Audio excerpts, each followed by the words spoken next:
Have duplicated your wireframe set up for the 320 size. It's now time to edit it down. So I'm going to go ahead and open up, expand the wireframe 320 layer here, and I'm going to go ahead and click off of some of these items because I just don't want to get distracted by them. In fact, I'm going to click all the way down to these and open these up. I've got a logo and I've got a banner.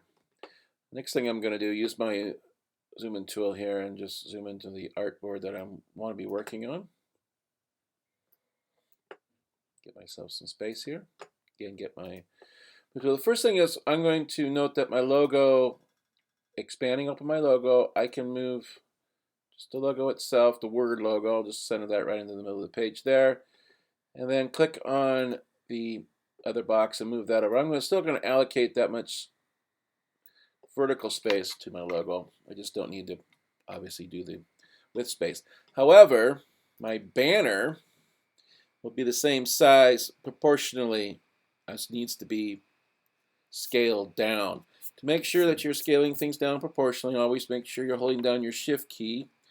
If you grab the banner from the, in this case, the group layer level, hold down the shift key, you can then easily condense it down so that it, and as that gets a little bit more, just kind of a little closer, a little closer.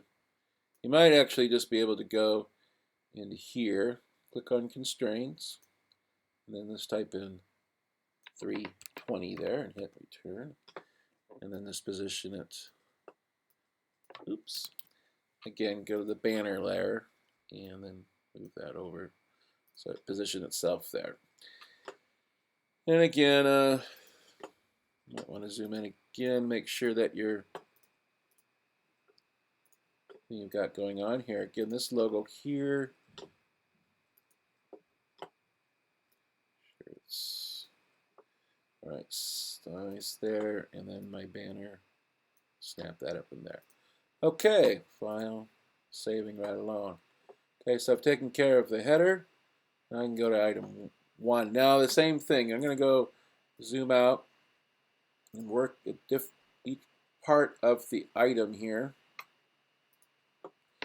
First of all, the graphic, and of course this will be something that will scale down proportionally. So I'm going to move that up into the corner here.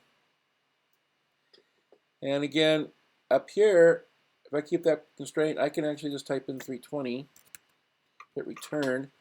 That'll then condense the graphic to that size, and I can just move that up to where it intersects. Oops, getting a little carried away here. And then fight with the interface until, there we go. Now the graphics in. Okay, that's with that. However, it's going to get a little bit more complicated here because these elements,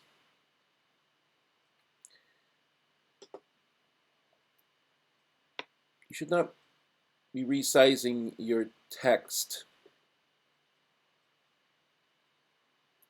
You shouldn't be doing that. Do not do that.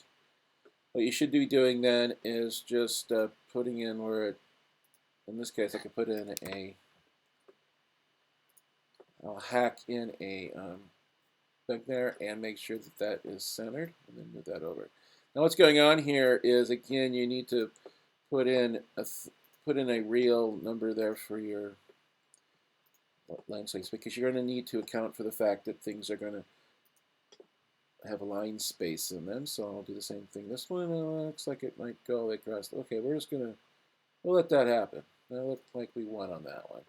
And the last one here is the full set on. Now, as long as you have a tool, nice little text box, you can condense the text box and keep running it out until it spills out everything.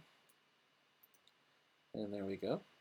And then our little CTA and our rule. Now I'm going to move both of these up at the same time. And I'll just position the CT. Now we can one of two things here. Move the CTA over to the center. And then my rule. And again, I could go in the transform. And let's make that a width of, I'm going to take that constraint off. Because I want just a width of 300. Still have, right, so then I could just move that over to 300, it'll intersect there, and there we have it. So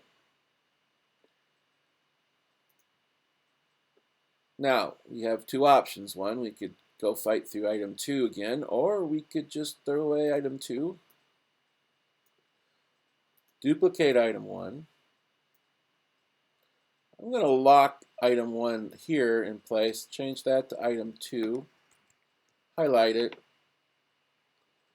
and then wonder why there's something floating on around here. What is going on out there? So we probably have all these little guys in here. So let's get rid of all of these guys. We don't need anything that we have subsequently turned off by now. We'll just get rid of them. And again, I can just take item 2 and move it down to the position where it would be.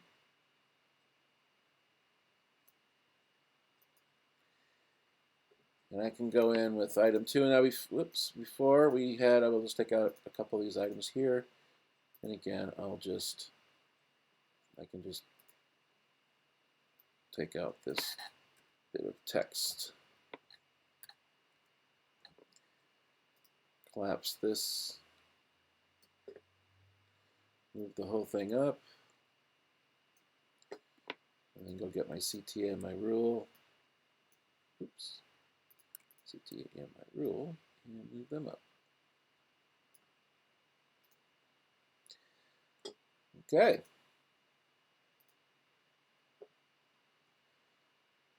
Fit artwork window.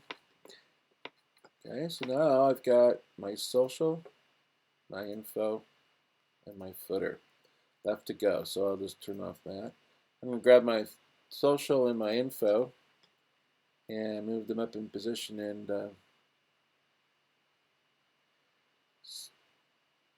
position them in place. And what do you know? Go down to my footer, and I'll go there, and I'll place, again, move that up to the position where it needs to be.